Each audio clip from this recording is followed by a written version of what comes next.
What if I told you that two of the most gifted players of their generation, Luka Doncic and LeBron James, almost never fell in love with basketball? Think about that for a second.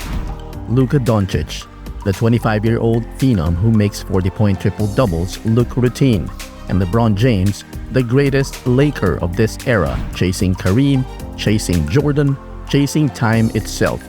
And yet, their love for the game? It didn't come from trainers or camps or fancy programs. Luka's spark was a halftime secret, and LeBron, he almost walked away from basketball entirely. This is the real story of how two legends fell in love with the game and why their beginnings look nothing alike. What if I told you Luka Doncic, the man who humiliated the Suns in Game 7, only fell in love with basketball because of a secret he kept at halftime? Growing up in Slovenia, Luka played everything: soccer, tennis, volleyball, but basketball wasn't forced on him. It found him. Yeah, I was playing a lot of sports. Tennis, soccer, and basketball were the main ones. I played in volleyball, so for me it was fun just to do sports. And then I went outside, like after school I went outside every time just to play basketball. Yeah. Playing hoops from a young age or playing anything? Anything. Anything. But mostly basketball. But the real spark? It happened when he was a ball boy at his dad's basketball games. I was a lot of ball boy. In yearly games, Yeah. I was ball boy for Olympia, so that's how I used my time to just get on basketball. They let us game before the game, halftime and after the game, I was just shooting. Luka's halftime secret was sneaking into the court, getting shots up when no one was watching. And that secret became the foundation of everything we see today. And maybe that's the scariest part for his opponents. Luka didn't fall in love with basketball through structure. He fell in love through freedom, through chaos. But if Luka's story was a halftime secret, LeBron James' story was almost a tragedy. Because believe it or not, the greatest Laker of his generation, the man who carried the league for 20 years, nearly quit basketball before it ever began. Imagine this: LeBron James, the all-time scoring king, 4-time champion, face of the NBA, and yet, as a kid, basketball was so low on his list. He nearly gave it up before he even started. We was playing tag, we was playing football, we was playing baseball, we was playing football, basketball. You played everything. Everything, kickball. Yeah. That was very popular in my community. Just running around and just exerting as much energy as possible till the lights in the street came on. It was time to get in the house. LeBron wasn't born with a ball in his hands. He could have chosen football, baseball, anything. Basketball was just another game until the spark hit.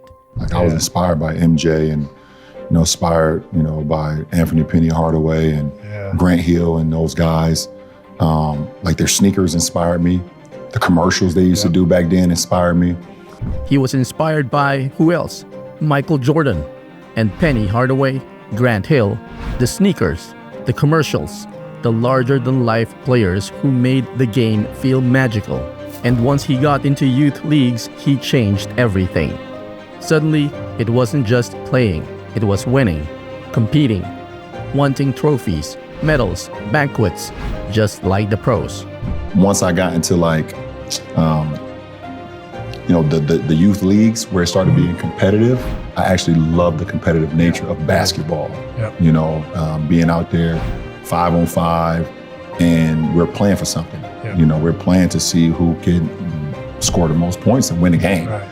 And then ultimately it got to if we win the majority of the games, we can win something. We win a chance, have a banquet and have medals and little trophies. That stuff inspired me, because I watched, NBA guys and college guys at the end of the season, they get to host a trophy or whatever. I thought that was pretty inspiring. So, as a kid, you're just always inspired by the ones that's already doing it. That's where LeBron's obsession with winning began. Long before Miami, long before the Lakers, long before he ever lifted a finals trophy. So here's the crazy part. Luka fell in love with basketball because of a secret halftime ritual. LeBron almost never fell in love with it at all. But both of them, they found joy in freedom. No trainers, no year-round programs, just mistakes, imagination, and play. And maybe that's why they became who they are today. Luka, the Slovenian kid sneaking jumpers when no one was looking. LeBron, the Akron kid who almost walked away before he even began. Two players, two beginnings. But here's the part Laker fans can't ignore. Luka isn't just building his own legacy. He's chasing the standard LeBron set in Los Angeles. Because in LA, the standard isn't numbers. It isn't entertainment. The standard is banners. The standard is rings. The standard is legacy. LeBron delivered that in 2020. He raised the bar. And Luka, for all his brilliance, for all his chaos, for all his revenge-driven fire, he hasn't touched that bar yet. But if Luka's halftime secret proves anything, it's that he's the one young star hungry enough to chase it. Because before they were legends, before the records, before the banners, before the rings, they were just kids. Kids who almost didn't fall in love with the game at all.